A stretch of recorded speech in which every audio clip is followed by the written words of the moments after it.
El príncipe Andrés era completamente distinto. Podía estallar por el motivo más insignificante. Tenía arrebatos de ira, gritaba, insultaba y se mostraba verbalmente agresivo.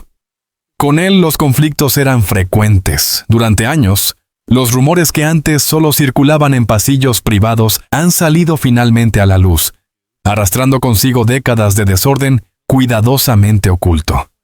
En fiestas exclusivas donde la realeza se mezclaba con la élite, testigos aseguran que el comportamiento del príncipe Andrés no era simplemente inapropiado. Resultaba impactante, constante y hasta vergonzoso, incluso para quienes intentaban justificarlo. Desde exigencias perturbadoras hasta escenas que dejaban a salas enteras en silencio absoluto, su prolongada estela de mala conducta ya no puede enterrarse. ¿Pero qué ocurrió realmente en esas reuniones privadas? ¿Y por qué quienes estuvieron cerca deciden hablar ahora, después de tantos años? El príncipe que nunca aprendió a escuchar un no. Todo comenzó, como tantas historias sobre él, con algo que parecía inofensivo a simple vista. 72 osos de peluche estaban colocados con precisión militar sobre su cama, en lo más profundo del palacio de Buckingham. Para cualquiera habría sido una imagen curiosa o incluso divertida, pero no para el personal. Los empleados disponían de una fotografía plastificada que mostraba el orden exacto, el ángulo y la posición que debía ocupar cada oso. Si uno solo estaba fuera de lugar, los pasillos silenciosos se llenaban de gritos furiosos. Los sirvientes aprendieron a seguir el patrón al pie de la letra, como si aquellos peluches fueran guardias ceremoniales y no recuerdos infantiles.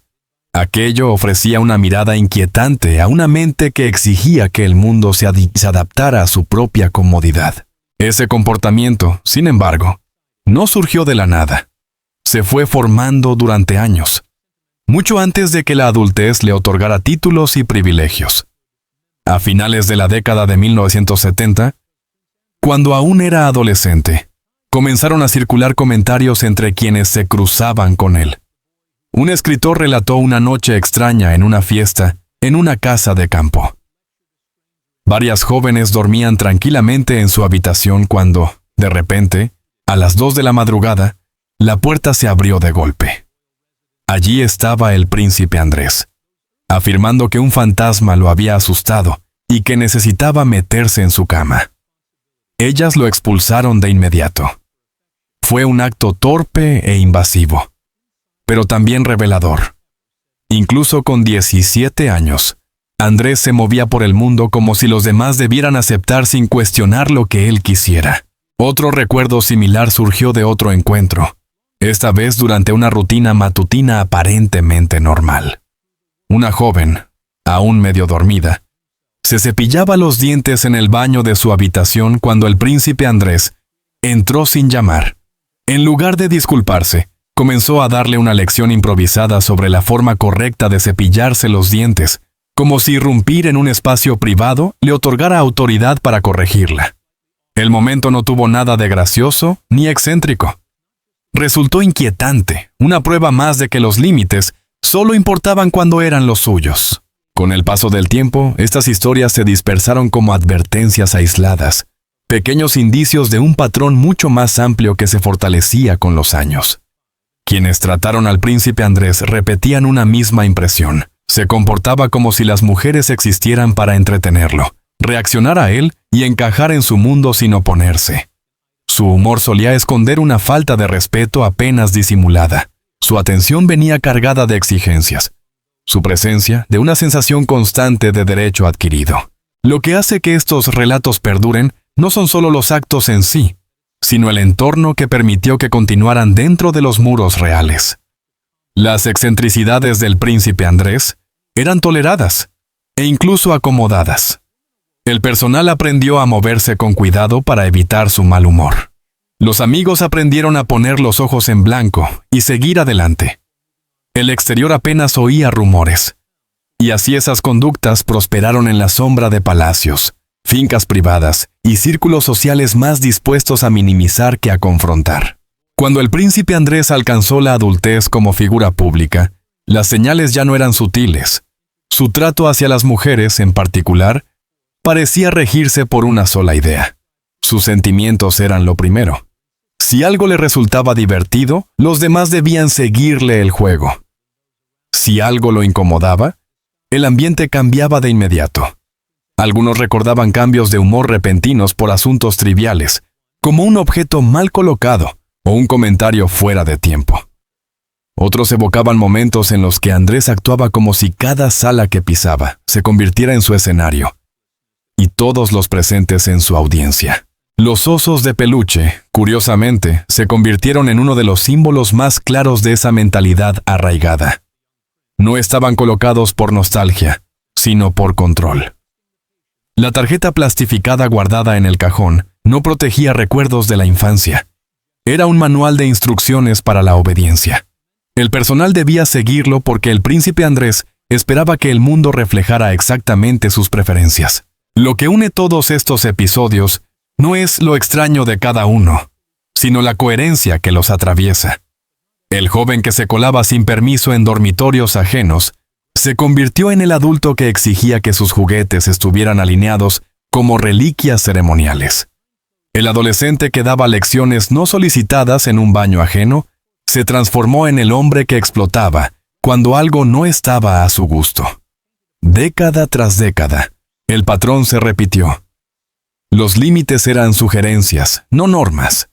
Los escenarios cambiaban. Casas de campo, residencias reales, suites privadas. Pero el comportamiento del príncipe Andrés seguía siendo el mismo. Con el paso del tiempo, aquellas anécdotas tempranas, vistas en su día como simples rarezas, comenzaron a aparecer señales que apuntaban a una verdad más profunda. Retrataban a un hombre moldeado no por la responsabilidad, sino por la reafirmación constante del privilegio. Alguien que confundió la indulgencia con el afecto y el derecho adquirido con la autoridad. La imagen de los 72 osos de peluche es hoy algo más que un detalle peculiar. Es un recordatorio silencioso e inquietante de una vida vivida dentro de una burbuja donde nadie decía no, y donde los objetos más simples se transformaban en símbolos de un patrón profundo y persistente, basado en la invasión, la expectativa y la creencia de que el mundo debía reorganizarse siempre según los deseos del príncipe Andrés. ¿Y si el mundo siempre se dobló ante su voluntad? ¿Qué verdades ocultas presenciaron quienes estuvieron más cerca de la monarquía sobre sus intocables y dominantes maneras? Sombras tras los muros del palacio. Mucho antes de que los rumores se convirtieran en relatos consolidados, ya existía un entendimiento silencioso entre quienes trabajaban más cerca de la monarquía. El príncipe Andrés se movía por el mundo de una manera distinta, no solo por haber nacido rodeado de privilegios, sino porque actuaba como si esos privilegios le otorgaran permiso para incomodar, humillar o imponerse a cualquiera que se cruzara en su camino. Su condición de hijo predilecto de la reina moldeaba el ambiente a su alrededor, creando un silencio denso que lo acompañaba a cada sala, cada pasillo y cada reunión. Quienes sirvieron en las casas reales recuerdan la tensión que surgía en el instante en que los pasos del príncipe Andrés resonaban por los corredores. Incluso a finales de los años 90, durante fines de semana en fincas rurales repartidas por Inglaterra, el personal se susurraba advertencias entre sí. No era por miedo a equivocarse, los errores son parte de cualquier trabajo, sino porque el príncipe Andrés solía reaccionar como si cada fallo fuera un ataque personal. Una servilleta doblada de forma ligeramente incorrecta, o una bandeja entregada con apenas un minuto de retraso, podían desatar una tormenta de ira dirigida contra empleados jóvenes, muchos de ellos recién salidos de la escuela. Lo que más inquietaba no eran solo los gritos, sino la imprevisibilidad. En un momento, el príncipe Andrés podía pasearse por un salón con una cortesía forzada. Al siguiente, convertir una interacción inofensiva en un espectáculo humillante. Antiguos invitados y trabajadores domésticos hablan de estas escenas con una mezcla de incredulidad y resignación. Coinciden en que sus comportamientos no eran travesuras inocentes para aliviar la rigidez del entorno real, sino demostraciones calculadas de poder. En reuniones sociales, especialmente las celebradas en grandes casas de campo entre 1996 y 2002, era conocido por irrumpir en habitaciones sin previo aviso, a menudo en plena noche. Al principio, algunos invitados pensaban que se trataba de simple curiosidad o de un torpe intento de socializar. Sin embargo, el patrón pronto se volvió evidente. El príncipe Andrés abría puertas sin llamar, examinando el interior como si buscara algo o a alguien. Una mujer recordó el momento incómodo en que él se detuvo en su umbral. La observó como si fuera un objeto expuesto y comentó que estaba buscando entretenimiento. Su tono dejaba claro que no esperaba resistencia. Las historias sobre sus supuestas bromas circulaban en voz baja entre quienes convivían con él. En una ocasión, durante una cena privada, una joven llevaba un plato de paté cuando el príncipe Andrés exageró una inhalación y declaró en voz alta que el olor era horrible. Cuando la mujer se inclinó para comprobarlo, él le empujó la cara contra el plato, riéndose como si acabara de ejecutar una gran hazaña cómica. La sala quedó en silencio, no por desconcierto, sino por miedo a las consecuencias de contradecirlo. Parecía disfrutar visiblemente de esos momentos de incomodidad. En otra fiesta, una mujer despertó sobresaltada al encontrar al príncipe Andrés, apuntándole directamente a la cara con un extintor. Testigos afirman que pasó la noche descargándolo por distintas habitaciones, dejando a su paso caos y gritos. Trataba el miedo que provocaba como una forma de diversión, deteniéndose en las puertas para observar las reacciones antes de buscar a su siguiente objetivo. Los empleados más jóvenes, en especial las criadas adolescentes, llegadas de pueblos pequeños para trabajar en residencias históricas, solían ser quienes más sufrían su mal genio. Algunas apenas tenían 18 años, estaban lejos de casa y dependían por completo de ese salario. El príncipe Andrés parecía consciente de ello y lo utilizaba. Un vaso mal pulido o una tarea no cumplida a una velocidad imposible se convertían en excusas para imponer su autoridad. Su voz, seca y dominante, resonaba por los pasillos mientras reprendía con dureza por errores demasiado insignificantes como para justificar tanta crueldad. Durante los fines de semana, introducía juegos que pretendían parecer inofensivos, pero que dejaban a muchos con sensación de encierro. Algunos recuerdan haber sido obligados a formar largas cadenas humanas, marchando por salas ornamentadas como en un desfile infantil. Otros describen juegos con frutas en los que insistía en que se colocaran incómodamente cerca unos de otros, traspasando límites bajo la apariencia de diversión. Su infame truco de la mostaza, en el que apretaba el envase contra el rostro de alguien fingiendo un accidente, se convirtió en un ritual repetido, acompañado siempre por sus carcajadas, más ruidosas que las del resto. Con el paso de los años, y de una finca a otra, el patrón se volvió evidente. Humillación disfrazada de humor, invasión presentada como sociabilidad, dominación amparada en el rango. Quienes presenciaron el comportamiento del príncipe Andrés no hablan de hechos aislados, sino de un clima constante en el que su protección real funcionaba como un escudo contra cualquier consecuencia. Detrás del brillo de la tradición monárquica, estas historias revelan algo mucho más oscuro. El príncipe Andrés ponía a prueba los límites no solo porque podía hacerlo, sino porque nadie estaba en posición de decirle que no.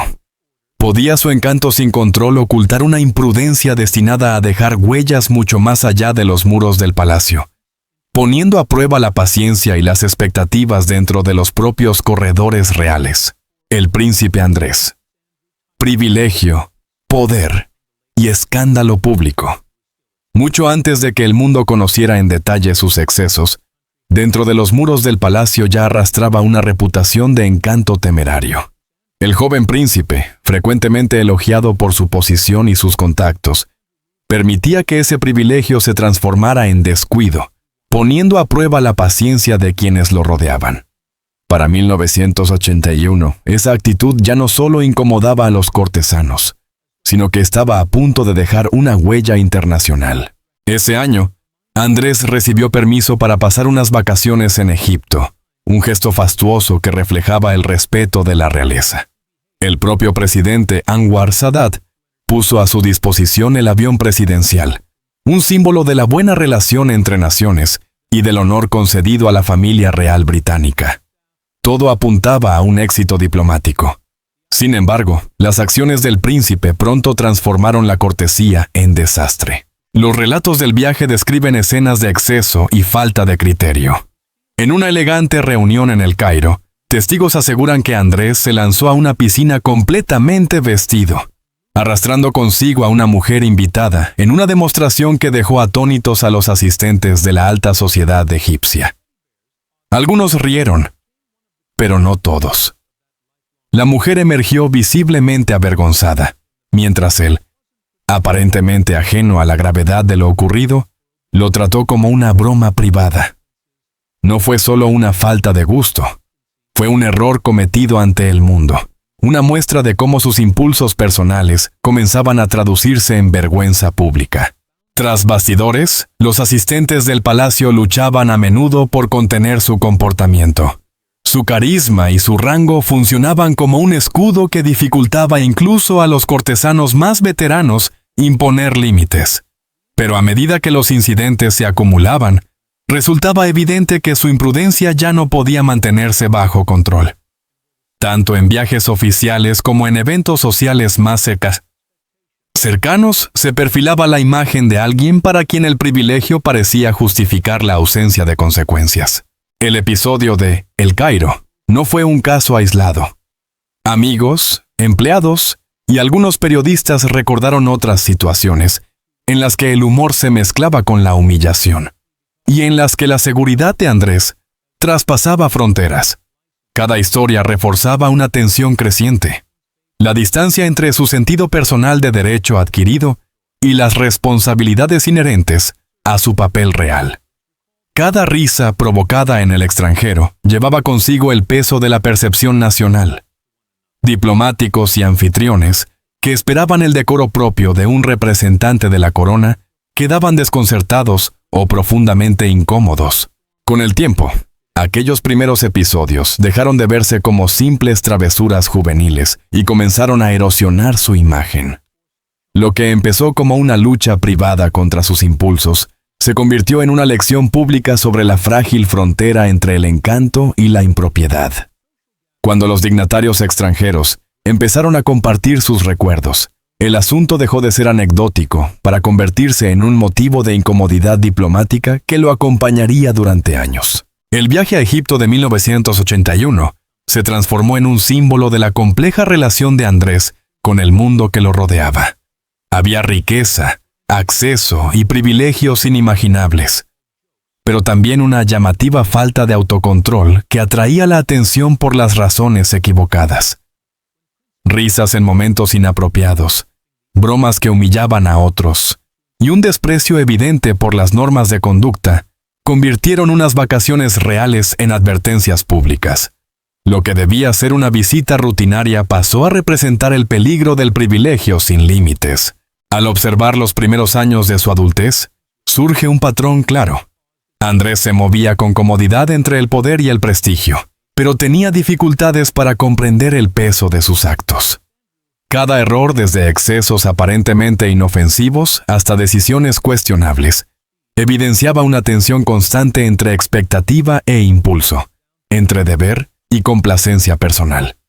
Aunque el palacio solía suavizar los incidentes lejos de la mirada pública, el mundo exterior acabó descubriendo lo que los círculos internos ya sabían. Su comportamiento era tan impredecible, como profundamente dañino. Las consecuencias fueron más allá de la simple incomodidad social. Recordaron lo frágil que puede ser una reputación y lo delicado del equilibrio entre privilegio y responsabilidad. En los años posteriores a aquel viaje, la imagen de Andrés osciló entre la fascinación pública y la preocupación privada.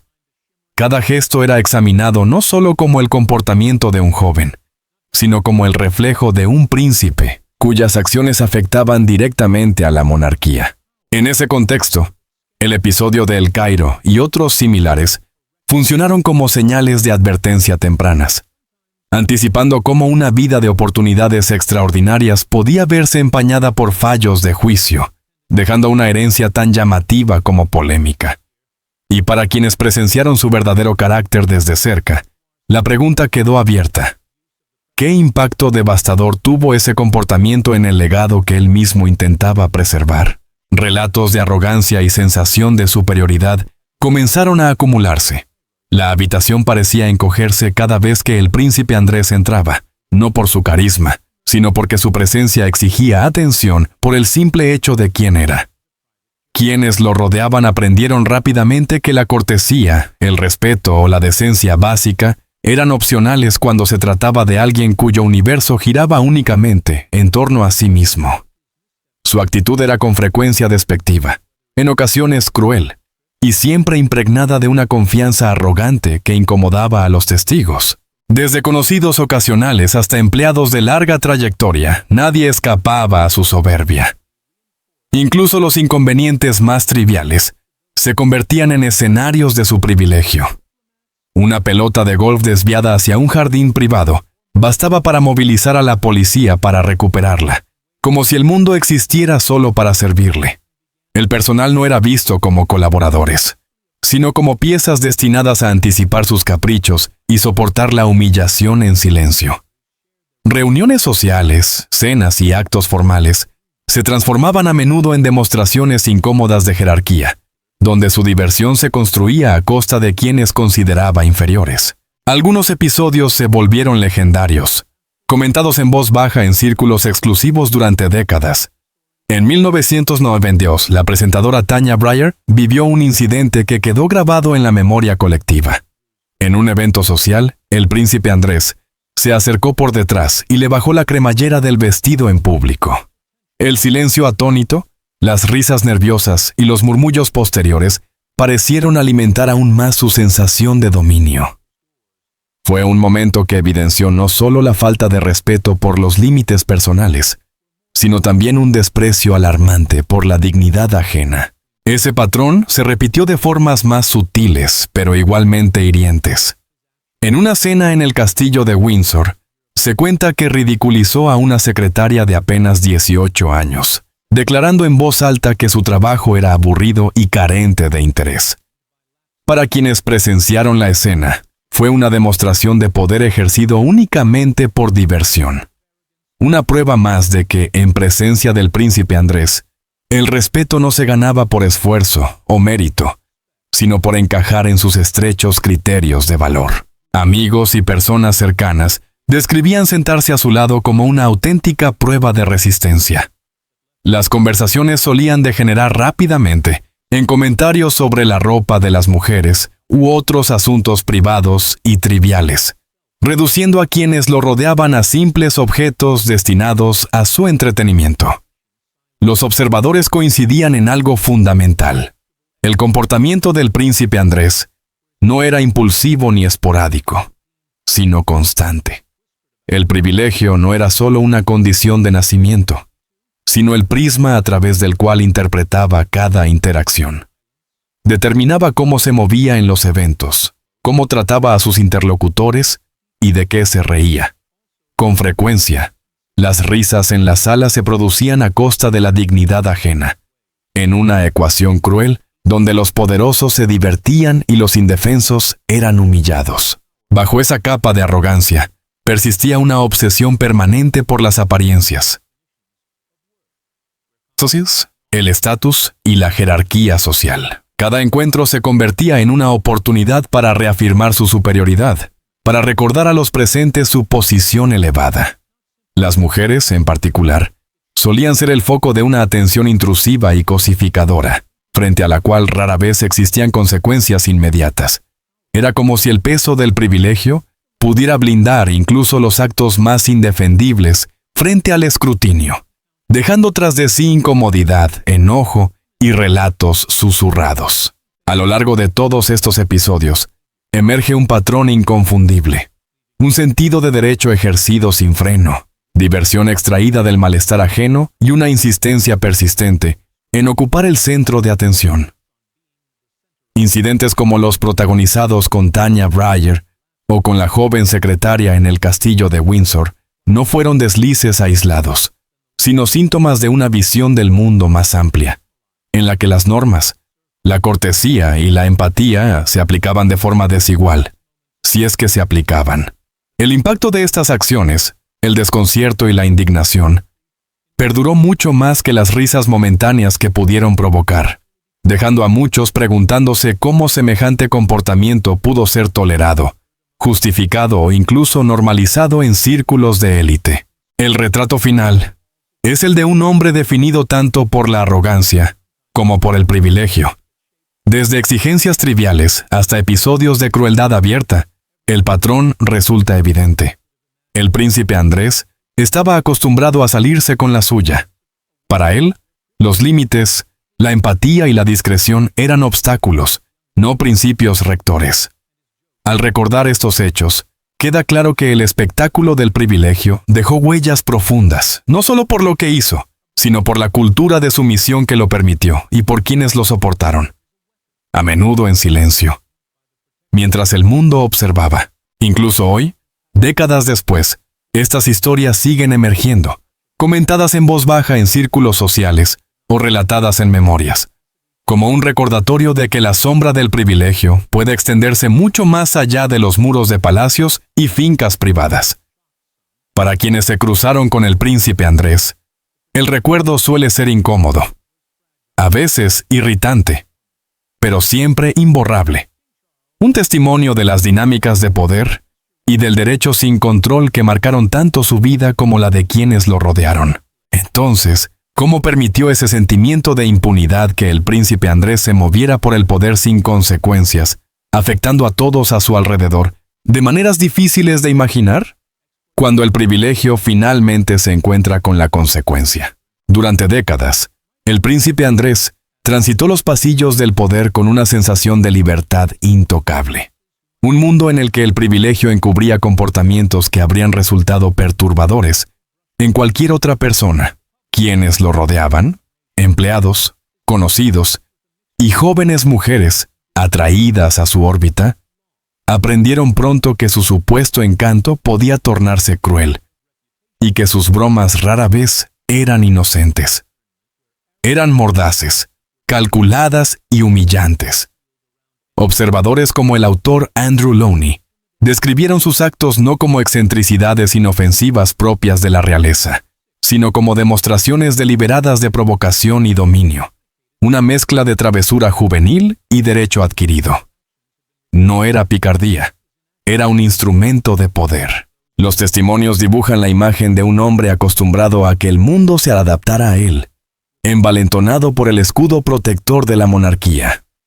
Las quejas eran minimizadas o silenciadas discretamente, consolidando un patrón de comportamiento que durante años pareció inmune a cualquier consecuencia. El personal temía represalias. Los testigos eran ignorados. La noción misma de rendir cuentas parecía inexistente. Era un entorno donde el poder protegía los abusos y la audacia prosperaba bajo el barniz de la aristocracia. Jeffrey Epstein, cuyo nombre quedaría irremediablemente ligado al escándalo, llegó a referirse a Andrés como más pervertido que yo, calificándolo como el rey del King, una descripción que horrorizó a algunos y confirmó las sospechas más oscuras de otros. Sin embargo, pese a su osadía, la burbuja protectora que rodeaba al príncipe comenzó a resquebrajarse. El 6 de noviembre, una fecha que quedará marcada en la historia reciente de la realeza, supuso un punto de inflexión.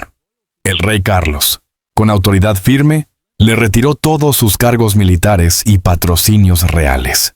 No fue un gesto meramente simbólico, sino un reconocimiento formal de que décadas de privilegio ya no podían seguir ocultando la mala conducta. Fue un ajuste de cuentas público, una declaración clara de que el derecho sin límites tiene fronteras y de que los muros de la realeza no pueden contener todas las faltas. Las revelaciones que salieron a la luz resultaron impactantes. Los relatos sobre el trato de Andrés hacia el personal y las jóvenes mujeres muestran una coherencia inquietante. Humillación convertida en entretenimiento, explotación normalizada y una jerarquía en la que sus caprichos se imponían a cualquier consideración ética. Muchos de quienes observaron su comportamiento en ámbitos privados señalaron la alarmante naturalidad con la que ejercía su poder. Lo que en la superficie podía parecer torpeza o rareza, ocultaba a menudo un trasfondo mucho más oscuro.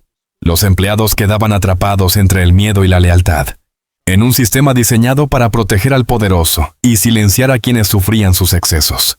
Los testigos que pudieron haber alzado la voz se encontraron con una red impenetrable de intimidación y consecuencias sociales. Cada denuncia ignorada, cada acusación minimizada reforzaba en él la convicción de ser intocable. O en el público, al contemplar el desenlace de años de murmullos y rumores apenas escuchados, se debate entre la fascinación y el asombro. ¿Cómo pudo un miembro de una de las familias más observadas de la historia actuar durante tanto tiempo con una aparente impunidad? La respuesta reside, en parte, en las protecciones sistémicas que lo rodeaban. La inclinación de la monarquía a salvaguardar su reputación por encima de la rendición de cuentas. El palacio, en la práctica, creó un entorno en el que la arrogancia y el sentimiento de superioridad no solo se toleraban, sino que en ocasiones se alimentaban. El escudo que durante años protegió a Andrés le permitió humillar, intimidar y explotar con la seguridad de que las consecuencias eran una idea lejana, casi abstracta. Sin embargo, el 6 de noviembre rompió esa ilusión. La retirada de títulos no fue únicamente un castigo, fue un gesto profundamente simbólico. Envió un mensaje claro. La historia no permanecería en silencio, y los testimonios, junto con la documentación acumulada, podían pesar más que el privilegio. Durante décadas, las acciones de Andrés fueron registradas, comentadas y susurradas en voz baja, pero la inacción del palacio permitió que ese comportamiento continuara. Finalmente, el mundo pudo ver que lo que durante años se presentó como excentricidad o arrogancia era, en realidad, un patrón arraigado de derecho adquirido con consecuencias reales para quienes lo rodeaban. Las implicaciones más amplias son profundas. Persisten las preguntas sobre por qué tan pocos testigos se atrevieron a hablar antes, y por qué los mecanismos destinados a proteger a los más vulnerables reaccionaron con tanta lentitud. Cada relato de mala conducta, cada humillación ocurrida en espacios privados, apunta a un fallo casi sistémico, una combinación de miedo, poder y el peso de tradiciones centenarias. No obstante, el ajuste de cuentas público obliga a Liga ahora a reflexionar. Los muros del privilegio pueden derrumbarse, y ni siquiera las instituciones más antiguas están a salvo del escrutinio. Al final, la historia de Andrés no es solo el relato de los excesos de un individuo, sino una advertencia sobre los peligros del poder sin control. El privilegio, por más adornado que esté, no puede permanecer oculto para siempre. Las humillaciones, las denuncias silenciadas y la ilusión cuidadosamente mantenida de intocabilidad confluyeron en un momento en el que las consecuencias finalmente llegaron. Y aunque algunos sigan preguntándose cuánto podría haberse evitado si se hubiera actuado antes, la retirada de títulos el 6 de noviembre marca una declaración definitiva. El privilegio no justifica la crueldad, y la historia no olvida. Ahora la pregunta se proyecta hacia el futuro. ¿Se animarán otros a dar un paso al frente, fortalecidos por este precedente? ¿O el silencio seguirá protegiendo a los poderosos? El relato del derecho sin límites de Andrés es un recordatorio contundente de que incluso las vidas más protegidas están sujetas al juicio del tiempo, la verdad y la opinión pública. En la era moderna, el poder puede proteger durante un tiempo, pero cuando las consecuencias se ponen en marcha, pueden volverse imparables.